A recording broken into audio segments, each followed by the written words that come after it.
8 तारीख को जो माननीय प्रधानमंत्री उनका जो नरेंद्र भाई मोदी जी इनका जो सोशल मीडिया का जो हैंडल है वो हमारी देश की अनेक अनेक कर्तृत्ववान महिलाएं चलाने वाली है और हमारी महिलाओं के जीवन में जो सकारात्मक परिवर्तन आया है इस परिवर्तन की हम चर्चा करेंगे।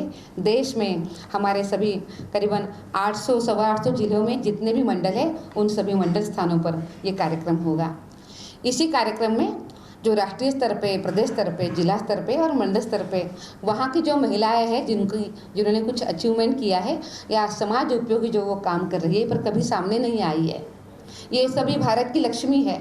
इन सभी भारत की लक्ष्मियों का सम्मान भी हम उस दिन में करेंगे, उनके साथ वार्तालाप करेंगे और संगोष्ठी का कार्यक्रम होगा।